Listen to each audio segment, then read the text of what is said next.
I'm Gary Nickerson, And I'm Quinn Taggart. and this is Outside My Window. The Whirligig and Weathervane Festival is the longest running and the only festival of its kind in Canada. It's a 2-day showcase of wild, wacky, inventive, wind-driven, and mechanical sculptures produced by many makers from Nova Scotia and beyond. Named one of Nova Scotia's best community events, the festival was created to foster community pride by showcasing the expanded level of craft, workmanship, and originality needed for a successful whirligig or weather vane. In addition, there is the Art Gigs exhibition and sale with whirligig painting workshops. There's also vendors and craft exhibitors available for everyone to enjoy. Now, this year's event is scheduled for September 17th to 18th. That's a Saturday and Sunday. Joining us today is Therese Cruz. She's board member of the Shelburne Whirligig and Weathervane Festival. Welcome to the podcast.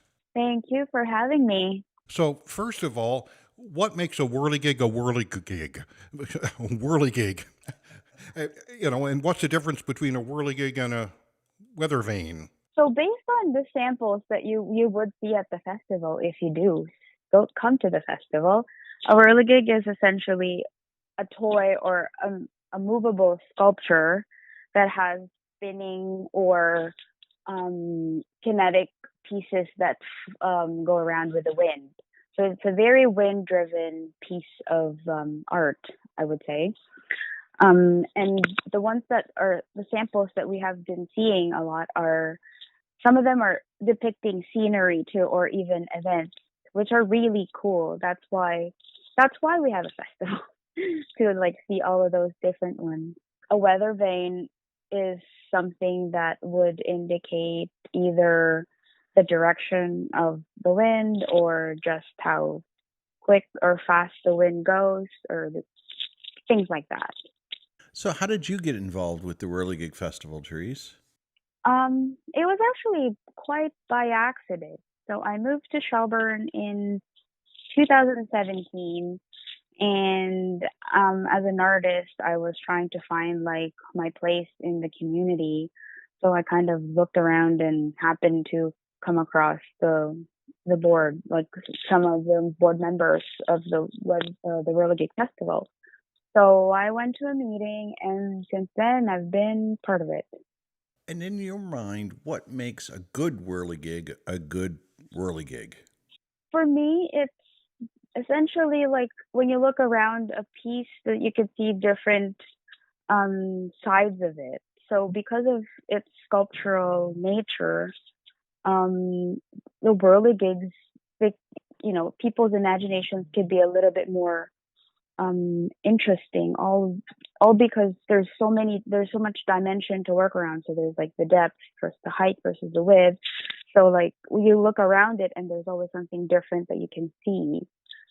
As an example, one of the many whirligig makers that are still around, that are really one of the favorites in the festival, Dale Clark.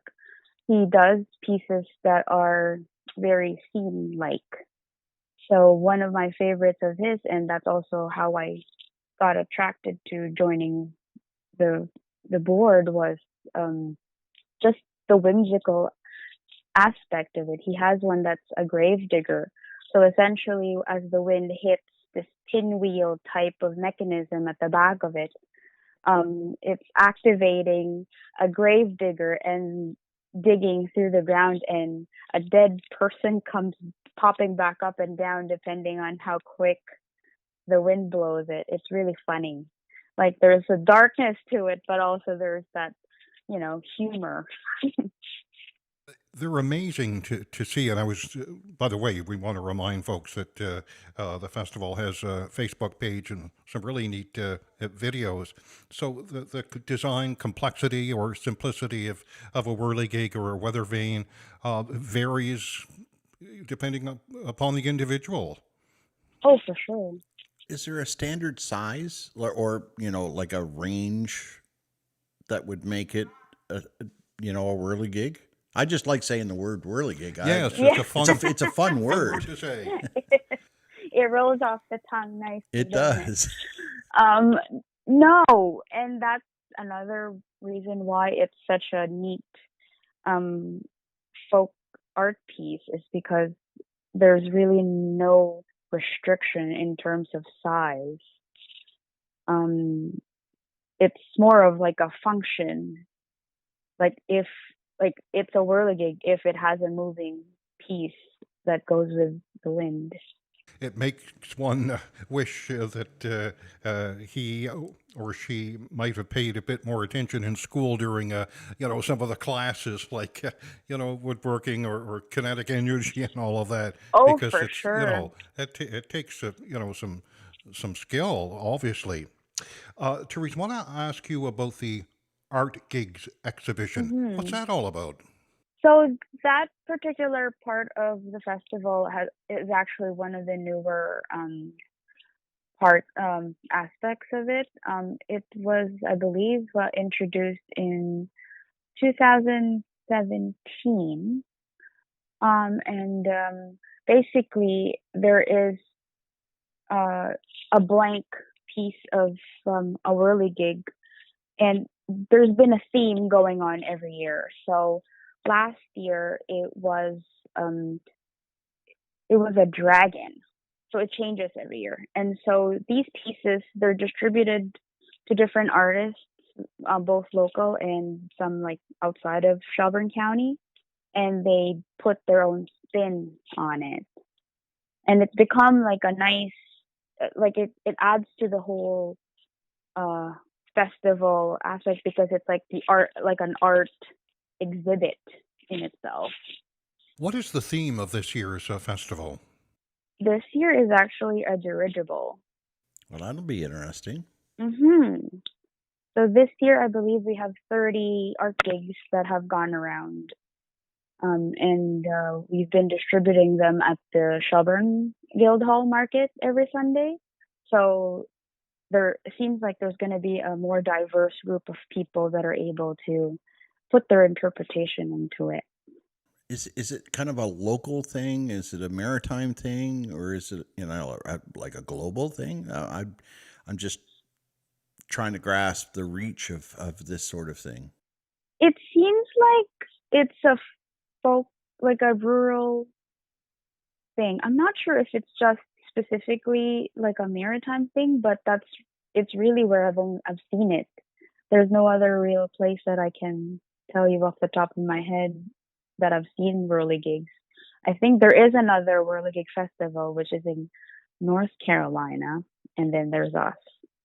Wow, that's that's pretty exclusive. Yeah, so it's I don't know who started what, but yeah, we're going on 22 years this year, so I think we're kind of a little bit ahead of them. Now, what about medium? I mean, obviously, whirly gigs would have been wood back in quote unquote the Mhm. day, but Mhm. is it a variety of different materials and mediums today? It seems like wood is still predominantly a main medium that whirligig makers use to this day. Um, that's I think it's because of like the weight of it, how it responds to wind and the elements when because it's mainly an outdoor piece, so that's probably why wood is something that's still being used. Is it a particular type of wood, pine, spruce, whatever, or is it different Um, types? I'm not, to my knowledge, I think pine because of the weight again of it. We did have some artists that have been using ceramic in incorporating ceramic in their pieces, metal, and that's more of obviously a modern approach to it, just to kind of playing around with mixed media and all that. What about lighting? Lighting, you know what? I haven't really experienced lighted roller gig.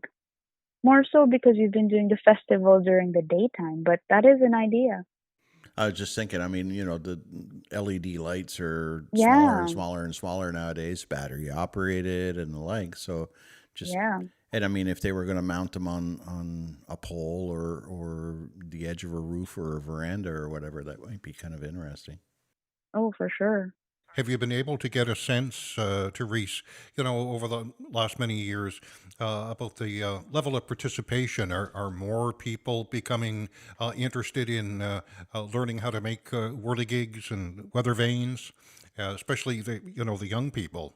I think so. Well, like you had mentioned earlier, we do have some like children's workshops that are available throughout the day of the festival, and we also like sell blank whirly gigs that people can paint. So there is that form of like engagement from others, and I feel like that's also another way that I was involved in like the early stages of this was I purchased a blank whirligig at the festival and then I took it home, painted it with my son. So I mean, I can attest to that, to the whole like being en- engaged in it.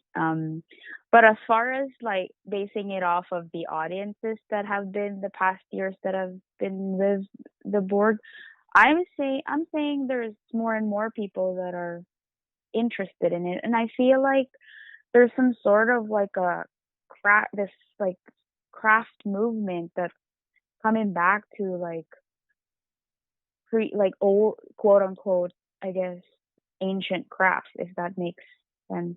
Like you know what I mean? Yeah, Like going back to basics is what I was trying to say. certainly COVID, put pulled the rug out from a lot of different festivals, and I think you guys canceled Hmm. one year as well. But We um, did. with that in mind, though, do you think that maybe the bonus of COVID was people did get a chance to spend some time indoors and maybe work on their whirly gigs? Oh yeah. And that seems to happen with a lot of things, and that's kind of in line with the whole thing that I was trying to say earlier was people have had, they realize that there's other things outside of their mobile devices. There's like you can learn a craft or learn a traditional way of cooking. Like there's some sort of rebirth of that skill. So I'm hoping that'll kind of continue with the next two festivals is to um, attract people to try it out because it is unfortunately a dying art, but hopefully by continuing on with the festival, we still kind of keep on giving it life that way. Have the festival organizers, yourself or others in previous years, ever had other festivals outside of the province, even outside of the country, kind of take note? Because, I mean, this is an amazing festival. It certainly put Charbel on the map as far as festivals are concerned. Mhm. It's, Mhm. as we said, it's the longest running and only one of its kind in Canada. I know there's another one in a place called Wilson, North Carolina. Yes. It's been having for many many years. So have you heard from any of the other festivals? Not necessarily other festivals, but individuals. Like they tend to come to Shelburne just for that specific festival, and that seems to be a trend that's happening more and more as things are opening up back again. I think we had an inquiry this year about from like an attendee that's been have coming, and they're all the way from Germany, and another one from Arizona that was trying to actually volunteer. So, I mean, where people hear about us somehow. It's got to be all those signs out on the 103, Yeah. right? Oh yeah, those do it. It takes a great deal of work, time Mhm. and effort to put on a festival like this. From the very early planning stages right through to the end and the cleanup and all of that. Um, you need you need volunteers and sponsors. Can you talk about those two groups? Oh yes, volunteers are definitely the heart of every community, and Shelburne has, I would say, probably one of the best volunteer groups Everyone's really all about, community pride, and they're they're ready to help out whenever it's needed. And so that is what keeps us going too, is our really strong volunteer core group. And also our board is completely volunteer based as well. So that's part of that. And because of that really strong community connection, our sponsors have been very generous, and they've been supporting us every year for the past 20 plus years. So it's been great. So take a chance, call out your sponsors, give them thanks. Yeah, well, we primarily thank the town of Shelburne, the municipality of the district of Shelburne, for their support. There's also TLC Pharmacy, Boxing Rock, Maritime Music, Shelburne Furniture, Dove Key Studios. Who else am I using? We've got a bit of a list there. Sandy Lane Vacation, Charlotte Lane, Windward Flute. Yeah, thank you to everyone and to the volunteers too. Well, that's great. I mean, we certainly want to make sure that everybody gets a chance to be heard and thanked, for that kind of thing. We know that the volunteers and the sponsors are what keeps a lot of the local sponsors or our local festivals together. It's and as we get out and about a little bit more, certainly we know it's tough on everybody. Everybody's been, asking for support from all of the businesses that are in the area. So it's great that they still have the ability to support the local events. One thing that kind of came to mind as you were chatting there is, what about sounds? Are chimes or some sort of a musical element part of what makes a whirligig a whirligig?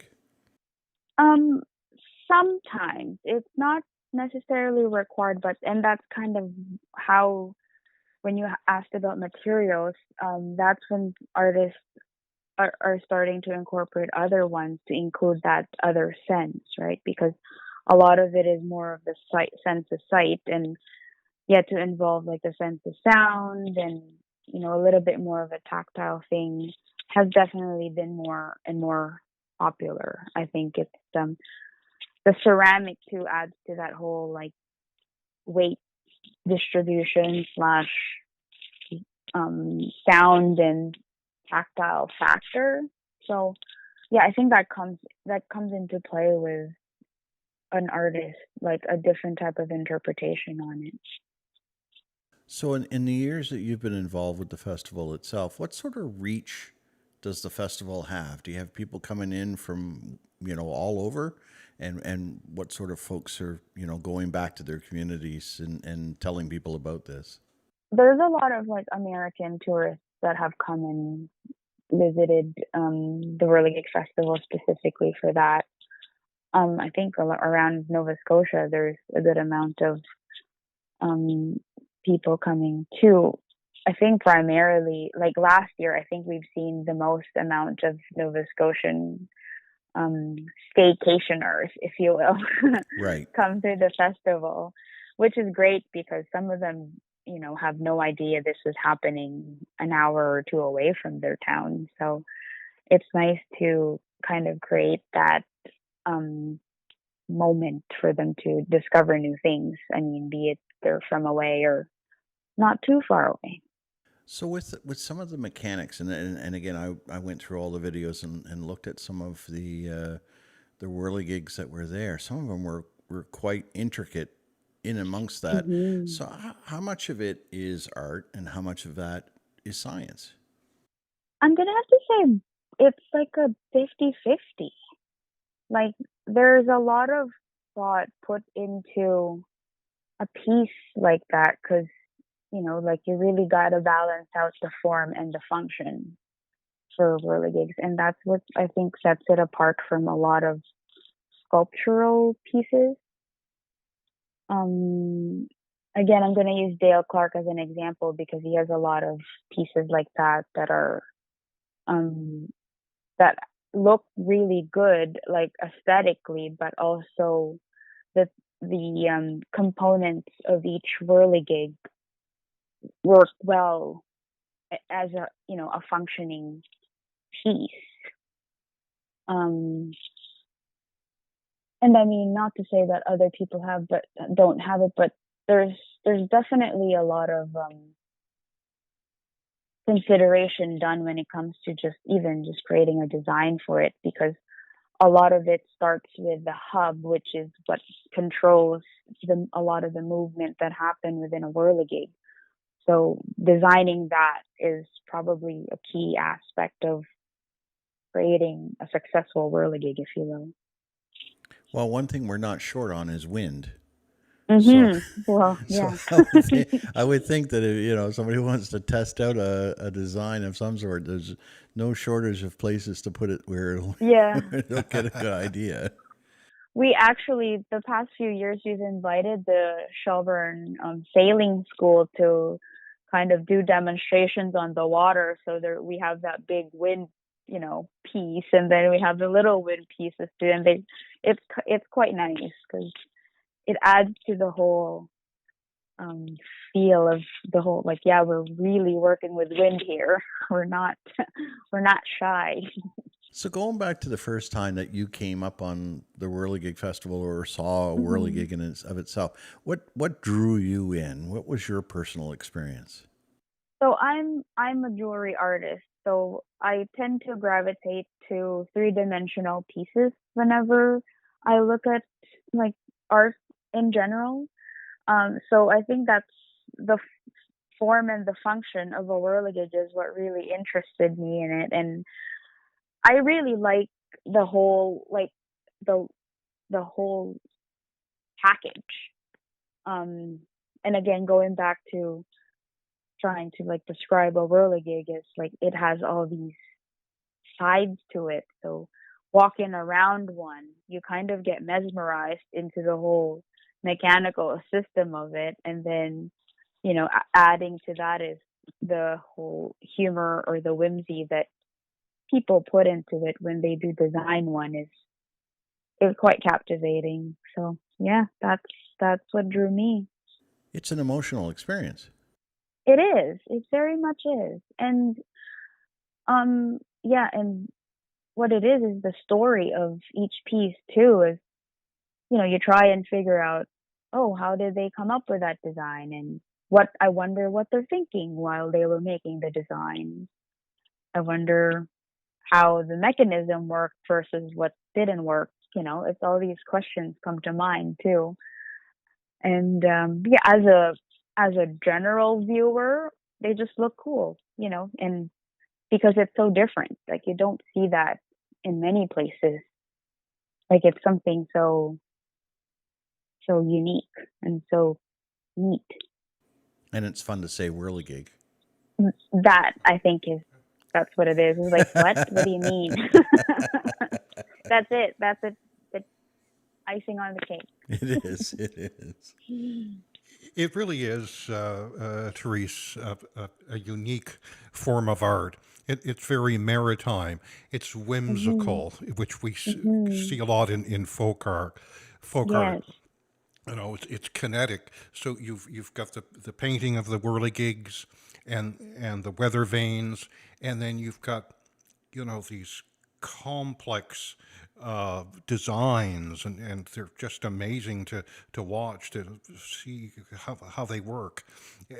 And also, the festival is a good chance for people to talk to the artists, and they are indeed Yeah. artists. These people who design They these, are. it They it, it are. truly is a form of art, isn't it?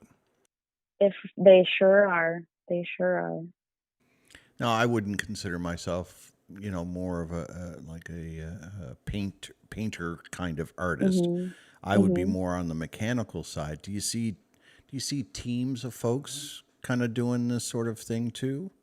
I think what I've seen so far is more of a generational, like a passing on of like skills and tricks and in styles from one generation to the next.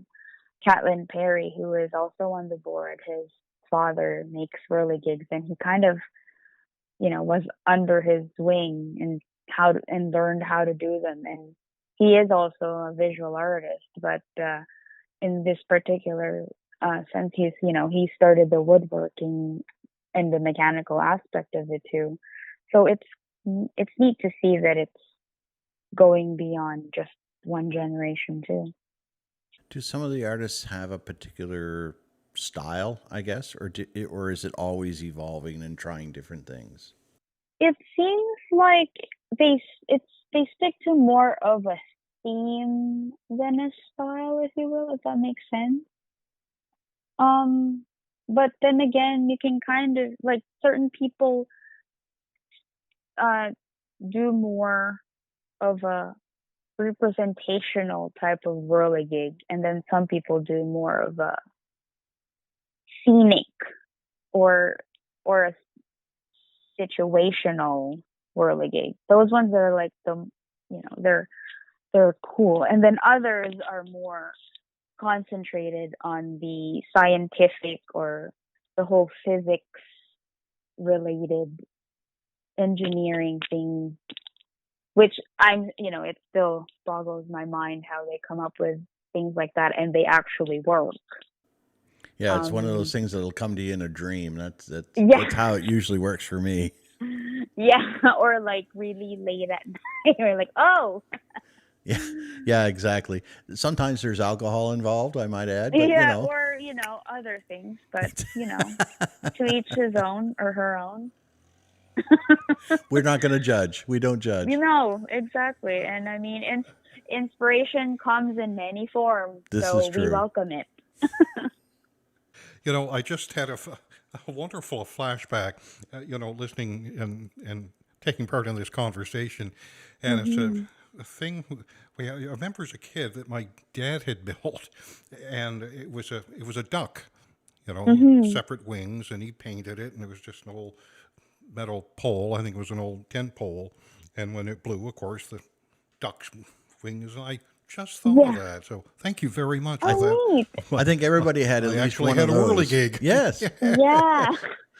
Let's remind folks, Therese, about the upcoming Whirligig and Weathervane Festival in Shelburne, September 17th and 18th. And fingers crossed for some great weather. And you also have, there's craft exhibitors and vendors, all of Yes. that normally goes with any kind of a festival, right? Yes, for sure. So the Saturday we usually have the full day for the festival on display. We usually have vendors that are present there, both in the whirligig vendors and other types of craft or food vendors. We have the museums because of the location. The museums are all open as well. And then we have guest performers like Bubbles the Clown and the children's whirligig workshops where you can paint whirligigs or your kid can paint whirligigs, I should say. Sorry. And then on the Sunday, the 18th, that continues on.